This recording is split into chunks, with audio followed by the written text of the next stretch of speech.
الحق مر, حق ہمیشہ کڑوا رہتا, حق ہمیشہ کڑوا رہتا, میٹھا میٹھا ہپ ہپ کڑوا کڑوا تھو تھو. جو اچھے اچھے باتیں رہتی وہ لے لیتی, جو کڑوے کڑوے باتیں رہتی وہ چھوڑ رہی تھی.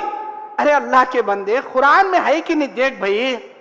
نہیں مولانا تمہیں کیا بھی بولو, ہمیں وہ نہیں چھوڑتے, ہمیں وہ نہیں چھوڑتے. ہم نہ ڈھول ہونچ, ہم نہ علیدہ ملیدہ پوریاں ہونچ, ہم نہ وہ سب ہوئے تو ہم نہ بھائی وہ ہونا رہے تو جاؤ. اسلام میں نہیں ہے وہ چیزیں. نہ میرے نبی نے کیا, نہ ہمارے صحابہ نے کیا, نہ تابعین نے کیا, نہ تبع تابعین نے کیا. ارے اماموں نے نہیں کیا جی. امام ابو حنیفہ جلوس نکالے کیا؟ مکے کا مدینے کا کارٹون بنا کے روڈاں بلاکیج کر کے ڈی جے باجے لگا کے امام ابو حنیفہ جلوس نکالے کیا میلاد النبی کا؟ امام شافعی نکالے کیا؟ امام احمد بن حنبل نکالے کیا؟ امام مالک رحمت اللہ علیہ نکالے؟ ارے نہیں نکالے بھائی. پھر تمہیں کئی جی نکالتی, ارے تمہیں کئی نکالتی بھائی. ارے وہ نہ امامان کے ماننے والے. اے نہیں مول صاحب کیا بھی بولو, ہم نہ اسلام امامان کے ذریعے ملا, اماموں کے ذریعے ہمیں بات ماننا. ڈائریکٹ نبی کی اتباع نہیں کر سکتے, ہمیں امام کی اتباع کر کو نبی کی اتباع کرنا. ہمیں پہلے امام کو پکڑ کو بعد میں اوپر چڑھنا ہمیں. ارے کیسا آتا بھائی, ایسا کیسا ہوں گا میرے بھائی؟ امام کے ذریعے نبی کی اتباع. کون بولے یہ بات آپ کو؟ اللہ تعالیٰ, اللہ کے نبی بولتے کیا ہے قیامت کی صبح تک کیا کیا ہونے والا نبی پوری پیشن گوئیاں بتا دی ہے.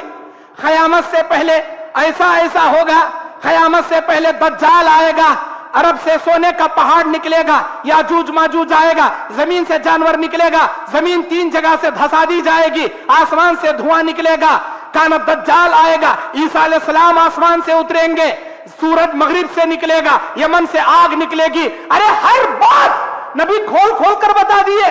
قیامت سے تک میری امت میں میرے مرنے کے بعد سے قیامت تک کیا کیا ہونے والا سب بتا دیے اللہ کے نبی.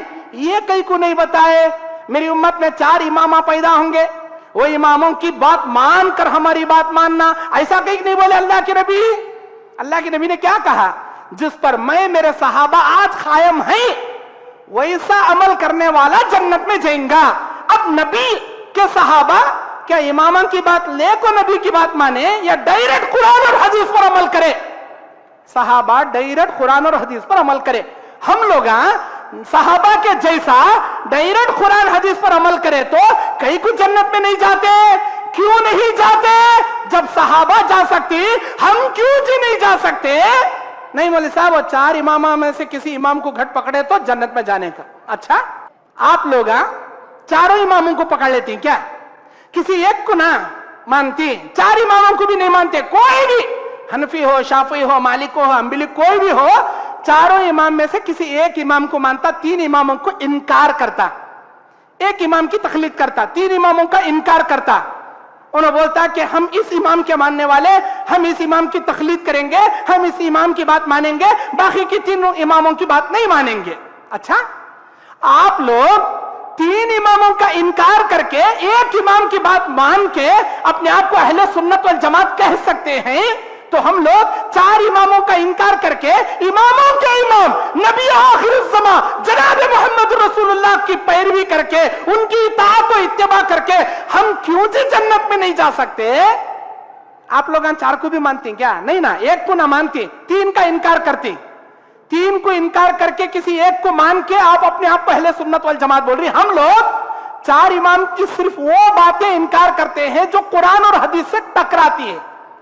وہ باتیں ہم انکار نہیں کرتے جو قرآن حدیث کے مطابق ہے, صرف وہ باتیں ان کے کہنے کے مطابق. اماموں نے کہا من صح اذا صح الحدیث فهو مذہبی, جب صحیح حدیث آ جائے وہی میرا مذہب ہے. جب میری بات نبی کی بات میں ٹکراؤ پیدا ہو جائے, میری بات چھوڑنا نبی کی بات لینا, یہ اماموں نے ہم کو بتایا. ہم اماموں کے بتانے کے مطابق اللہ کے نبی کی وہ بات لیتے ہیں جو امام سے ٹکرا رہی ہے. امام کی چھوڑتے نبی کی لیتے, لیکن نبی کی چھوڑ کر امام کی نہیں لیتے. ٹکر دونوں میں آ گئی, نبی کی چھوڑ کر امام کی نہیں لیتے, امام کی چھوڑ کر نبی کی لیتے. آپ لوگ 3 اماموں کا انکار کر کے ایک امام کی تقلید کر کے جنت میں جانے کا دعویٰ کر سکتے ہیں. ہم 4 امام کی وہ باتیں جو قرآن حدیث سے ٹکر کھاتی ہیں چھوڑ کر قرآن